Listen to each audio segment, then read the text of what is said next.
이직을 해도 비슷한 유형의 사람이 항상 내 옆에 있고 갈등도 같은 방식으로 반복되는 것 같지 않으세요? 왜 나만 이렇게 예민할까? 왜 저 사람은 나에게만 유독 저런 식일까? 이런 생각이 계속 드는 거죠. 아니면 그 직장 내 특정 상사나 동료에게만 유독 예민한 감정이 드는 경험이 있을 수 있는데요. 그 사람이 무슨 말을 해도 괜히 나를 무시하는 것 같고 이유 없이 불편함이 이제 쌓이는 그런 관계죠. 그런데 혹시 이런 패턴들이 가족 안에서부터 시작된 거라면 믿으시겠습니까? 오늘은 그 이야기를 한번 나눠보겠습니다. 직장에서 반복되는 인간관계 갈등이나 예민한 반응들, 그건 지금 눈앞에 있는 그 사람 때문이 아닐 수도 있습니다. 사실은 내가 자라온 가족 속에서 무의식 중에 이미 배워버린 감정 패턴일 가능성이 아주 큽니다. 가족 세우기를 만든 버터 헬링거 선생님은 이런 말을 했습니다. 우리가 누군가한테 유난히 반응한다면 그 사람은 과거 우리 삶의 누군가를 상징하고 있다. 이 말은요, 우리가 직장에서 특정 사람에게 과하게 반응하거나 반복적으로 부딪히는 건 그 사람이 문제라기보단 내 안에 그 감정 기억이 작동하고 있기 때문이라는 의미죠. 우리가 이제 직장에서 만나는 사람들이 꼭 우리 가족과 똑 닮았다고 느껴질 때가 있잖아요. 상사는 아버지 같고 후배는 동생 같고 동료는 누나 같고, 무의식이 그런 식으로 과거 감정을 지금 이 사람에게 투사하는 거죠. 이제 가족 세우기 이론에서는 우리가 무의식적으로 가족 안에서의 역할을 계속 수행하려고 한다고 봅니다. 예를 들면 어릴 때 억울함을 참기만 했던 엄마를 대신해서 나도 자꾸 억울한 상황에 빠지게 되는 거죠. 또는 아버지에게 인정받지 못했던 기억이 있어서 상사한테 인정받으려고 무리하게 애쓰는 그런 것들이라고 보면 됩니다. 어릴 때 부모님에게 받았던 상처나 감정들이 지금의 인간관계에 영향을 준다는 얘기죠. 그래서 눈앞에 그 사람에게 분노를 쏟지만 사실은 그 감정이 그 사람 때문에 생긴 게 아닐 수도 있다. 이제 이런 관점이 있습니다. 예를 들면 나는 열심히 일했는데도 상사는 절대 나를 인정해주지 않아요. 이런 경우 어린 시절 부모님에게 인정받지 못한 기억이 있는 그런 분들이 좀 많죠. 무의식이 그런 권위자에게 인정받고 싶다는 욕구를 자꾸 이제 드러내는 거예요. 어떤 특정한 동료는 나를 늘 제외하고 무시해요. 정말 그럴까요? 사실은 가족 공동체 안에서 소외되었던 경험, 그런 소외감, 이런 것들, 예를 들면 이제 동생과 자꾸 비교당하면서 그 상황을 재현하는 그런 일들이 있을 수 있죠. 회의 때마다 긴장되고 이제 사람들이 내가 뭐라고 얘기를 하면 날 비웃는 것 같아요. 이제 이런 의식들은 어릴 때부터 계속 비난받고 지적받았던 경험에서 생긴 건 아닌지 자기 자신을 인식할 필요가 있습니다. 직장 문제는 그냥 그 사람의 문제인 건 아닐까요? 가족 때문이라고 하는 건 좀 오바 같은데요? 네, 맞습니다. 지금 그 사람이 잘못했을 수도 있고 상황이 안 좋을 수도 있습니다. 하지만 이제 갈등의 강도와 그 반복되는 방식, 반응하는 방식, 그리고 내가 느끼는 감정의 크기가 그 안에 과거의 감정 기억이 숨어 있는 경우가 많다는 거죠. 갈등의 시작은 상대방에서 시작했을 수 있는데요. 감정을 키우는 건 나의 무의식입니다. 나의 그 인생각본 아니면 이제 패턴을 자각하는 연습을 해볼 필요가 있는데요. 내가 언제 어떤 상황에서 예민해지는지를 한번 적어보세요. 그때 어떤 감정이 들었는지, 몸에서는 어떤 반응이 일어났는지 그 감각을 기록합니다. 그리고 그 감정을 가장 처음 느꼈던 기억을 떠올려 보세요. 그러니까 유년기나 10대 시절, 그 어릴 때 기억을 찾아 들어가 보는 거죠. 이제 감정을 분리하는데요. 지금 내가 느끼는 이 감정은 정말 이제 이 사람 때문일까? 이렇게 자기 스스로 질문하면서 감정과 거리 두기를 하면서 알아차림을 연습합니다. 반복되는 감정이나 갈등의 근원을 직접 확인해 보는데 정말 도움이 많이 됩니다. 단순 상담보다 깊은 무의식을 드러낼 수 있어서 오히려 더 실질적인 해결이 될 수도 있고요. 사람을 자리와 함께 보십시오. 자리는 특정 역할이 있잖아요. 그러니까 내가 내 자리에 있는 것처럼 상사는 상사 자리에 잠깐 존재하는 거죠. 영원히 그 자리에 있는 것은 아닙니다.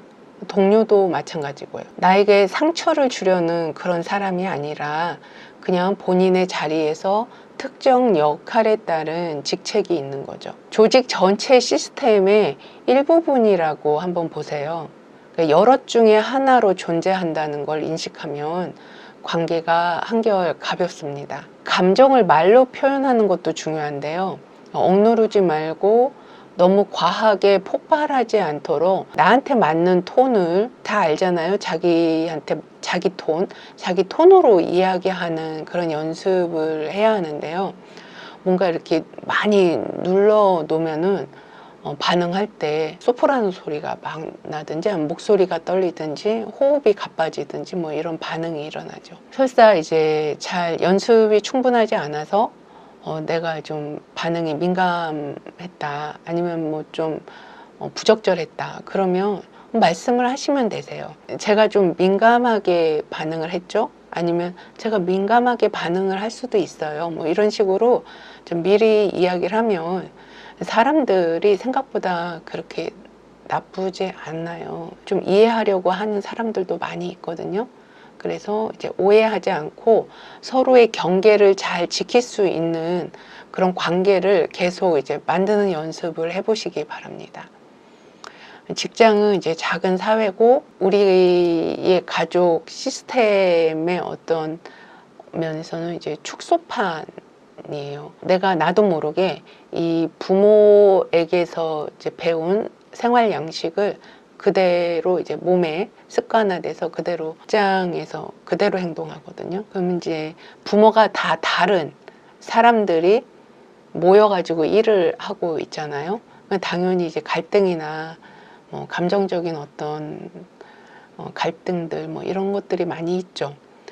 그 감정의 뿌리를 이해하면 그것이 이제 직장에서의 어떤 이해관계라기보다는 자신의 이제 원가족에서 가져온 것들을 직장 내의 조직원 관계에서 이제 드러나는 거로 보시면 사람 탓을 하기보다는 그 사람의 어떤 원가족까지 사실 다 이해가 되거든요. 그러면 좀 더 거리를 두게 되고 경계를 지키게 되고 그 과거하고는 다른 관계를 맺을 수 있는 이제 용기가 나는 거죠.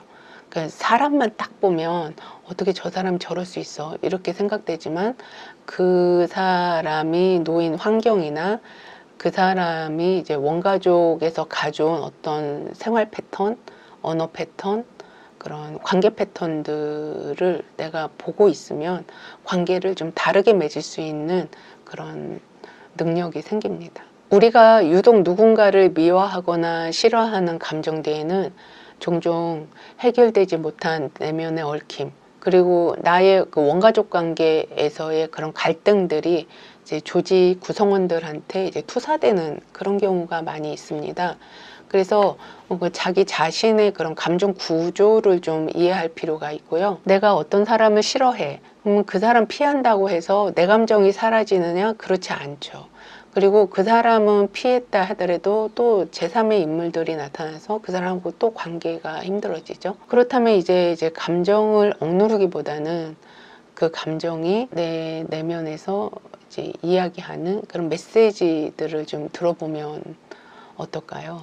내가 나 자신의 소리를 듣기 시작하면 더 이상 이제 외부의 어떤 사람은 내 고통의 근원이 아니라 나를 성장시켜주는 어떤 자원이 될 수가 있습니다.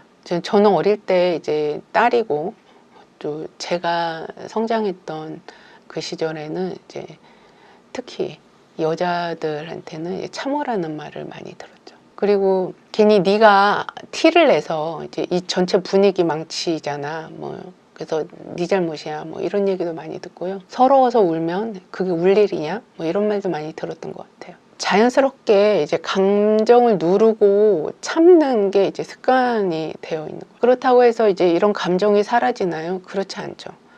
언제 누구한테 튈지 알 수가 없어요. 대부분 약자한테로 그게 이제 나갑니다. 그러니까 저희 같은 경우는 이제 아이를 키우니까 아이한테 갈 가능성이 엄청 높죠. 직장에서는 이제 약자가 누굽니까? 이제 후배들이죠. 부하 직원들. 그쪽으로 갈 수가 있죠. 감정은 너무 많아서가 문제가 아니라 그 감정을 이렇게 조절하는 능력, 자기 통제력 이런 것들이 부족해서 이제 문제죠. 우리가 뭐 짜증도 날 수 있고 불안할 수도 있고 슬프고 외로울 수 있어요.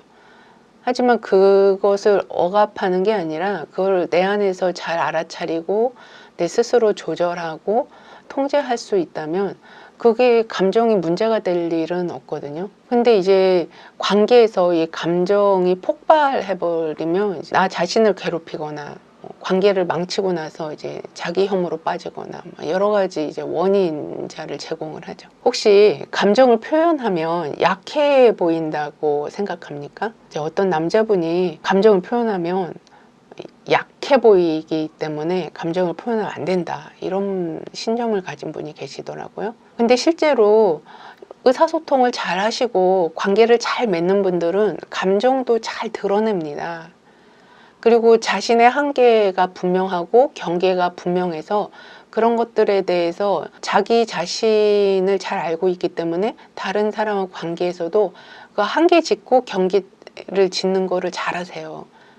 그래서 이제 도움을 요청할 때도 부드럽게 요청하고 도움을 기꺼이 받고 고마워하시고, 감정을 누르고 숨기기보다는 감정을 부드럽게 드러내면서 자기가 하고 싶은 이야기를 잘 다 하시는 그런 분들 계시거든요. 근데 한번 생각을 해보세요. 감정을 숨기고 억압하고 표현하지 않는 사람이 정말 강한 사람인지, 힘이 있는 사람인지, 아니면은 나의 아킬레스건도 알고 나의 어떤 능력의 한계도 알고 나의 사람 관계에서의 경계도 분명하고 자기의 감정에 대해서 솔직하게 진솔하게 표현할 수 있는 사람이 힘이 있나요?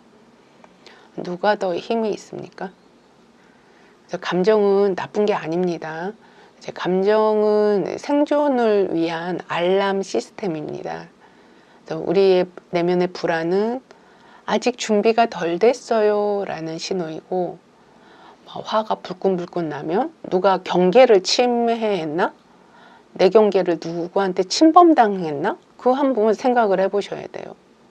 자기 경계를 침범당했는데도 침범당한 줄 모르면서 화가 나는 경우가 있거든요. 내가 지켜야 될 경계에 대해서 경고음이 들리는 거죠. 슬픔은 어떻습니까? 슬픔은 지금 여기에서 잠시 멈추고 나 자신을 돌아보라는 요청이죠. 이런 감정들을 억누르지 않고 내가 내 안에 이 이야기를 한번 들어보면 어떨까요? 나 자신을 알아차릴 때 우리는 사실은 성장합니다.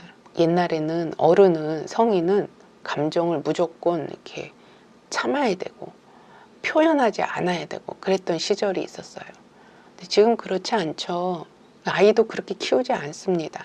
서툴고 민망하더라도 도전하십시오. 내가 편안하게 이야기할 수 있는 그 나만의 톤이 있거든요. 그 톤으로 나의 감정을 표현하는 연습을 한번 해보시기 바랍니다. 그럼 이제 알아차림이 점점 깊어지면서 내 삶의 어떤 이정표들이 또 올라올 수 있고요.